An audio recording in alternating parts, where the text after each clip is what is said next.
ഭരണഘടനയുള്ള നാടാണ്. ഈ ഭരണഘടനയുടെ ഭാഗമായിട്ട് നമുക്ക് മതവിശ്വാസങ്ങൾ, ആചാരങ്ങൾ നടത്താനുള്ള അവകാശം ആർട്ടിക്കിൾ 14, 17 പറയുന്നുണ്ട്.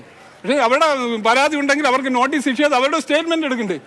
ഒരു സ്റ്റേറ്റ്മെന്റ് പോലും എടുക്കാതെ വന്നിട്ട് രാഷ്ട്രീയത്തിന്റെ പേരിൽ അതങ്ങ് പൊളിക്കാം. പിന്നെ കല്ലറ എന്ന് പറഞ്ഞൊരു തെറ്റായ ഒരു പ്രചരണമാണ് നൽകുന്നത്. അത് കല്ലറയല്ല.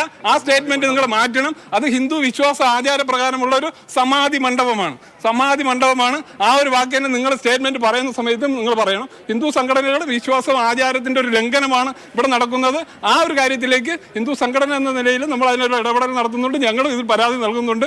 ഇതൊരു ആചാര ലംഘനമാണ്. ധനുമാസത്തിലെ തിരുവാതിരയാണ് ഇന്ന്. അവിടെ ശിവന്റെ പ്രതിഷ്ഠയുള്ള സ്ഥലമാണ്. ആ ക്ഷേത്രത്തിൽ അവിടെ ആചാരങ്ങൾ, വിശ്വാസങ്ങളുടെ ഭാഗമായിട്ട് പൂജ നടക്കുന്ന ഒരു ദിവസമാണ്. ആചാര ലംഘനത്തിനാണ് നോട്ടീസ് പോലും ഇഷ്യൂ ചെയ്യാതെ അവിടെ ഒരു നടപടിയുടെ ഭാഗമായിട്ട് പോലീസിന്റെ ഭാഗത്തും ഉണ്ടായത്. അത് തികച്ചും നീതി നിഷേധമാണ് ഇവിടെ.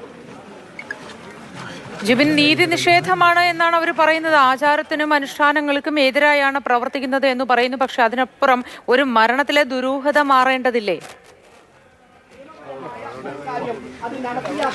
മൂർത്തി, അത് തന്നെയാണ് ഇവിടെ ഇപ്പോൾ കൃത്യമായി നമ്മൾ നടപ്പാക്കേണ്ടത്. ഈ മരണം സംബന്ധിച്ച് ഇപ്പോഴും ദുരൂഹതകൾ നിലനിൽക്കുന്നു. കാരണം ഇത് സ്വാഭാവികമായ ഒരു മരണമാണോ, അല്ലെങ്കിൽ കുടുംബം പറയുന്നത് പോലെയുള്ള ഒരു സമാധിയാണോ? അത്തരത്തിലുള്ള കാര്യങ്ങളിലൊക്കെ തന്നെ ഇനിയും വ്യക്തത വരുത്തേണ്ടതുണ്ട്. അതുകൊണ്ട് തന്നെയാണ് ഈ കളക്ടറുടെ ഉത്തരവ് പ്രകാരമുള്ള നടപടികൾ പൂർത്തിയാക്കുന്നതിന് വേണ്ടി പോലീസും ശ്രമിച്ചത്. ഇവിടെ എത്തിയ പ്രതിഷേധക്കാരെയൊക്കെ തന്നെ മാറ്റിക്കൊണ്ട് ഇത്തരത്തിൽ ഇവിടെയുള്ള, അതായത് ഈ ഒരു മരണം സംബന്ധിച്ച് വലിയ രീതിയിലുള്ള കാര്യം, അതായത് നാട്ടുകാർ പറയുന്നത് പോലെ തന്നെ ഇതൊരു സ്വാഭാവികമായ മരണമാണോ, അല്ല എങ്കിൽ ഈ ഒരു മരണം സംബന്ധിച്ച് എന്തെങ്കിലും പ്രശ്നങ്ങളുണ്ടോ എന്നുള്ള കാര്യങ്ങളൊക്കെ തന്നെ വ്യക്തമാക്കേണ്ടതുണ്ട്. അത് മാത്രമേ ഇവിടെ ഇപ്പോൾ നടന്നുകൊണ്ടിരിക്കുന്ന ഈ പ്രശ്നങ്ങൾക്കൊക്കെ തന്നെ ഒരു പരിഹാരമാവുകയുള്ളൂ. അതുകൊണ്ടാണ് കൃത്യമായിട്ട് ഇത്തരത്തിൽ മൃതദേഹം പുറത്തെടുത്തുകൊണ്ടുള്ള ഒരു പോസ്റ്റ്മോർട്ടം നടപടികൾ വേണമെന്നുള്ള ആവശ്യമായി നാട്ടുകാരും പോലീസും ഒക്കെ തന്നെ ഉറച്ചു നിന്നത്.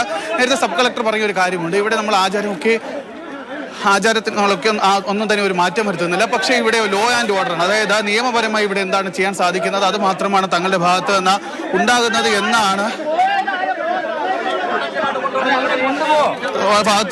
നിയമപരമായിട്ടുള്ള കാര്യങ്ങൾ മാത്രമാണ്, ഈ ലോ ആൻഡ് ഓർഡർ മാത്രമാണ് അവർ കൈകാര്യം ചെയ്യുന്നതെന്നാണ് സബ് കളക്ടർ അറിയിച്ചത്. അതിന്റെ ഭാഗമായിട്ടാണ് കളക്ടർ ഇറക്കിയ ഉത്തരവ് നടപ്പാക്കാൻ വേണ്ടി അവർ ശ്രമിച്ചതെന്നാണ് സബ് കളക്ടർ അറിയിച്ചത്.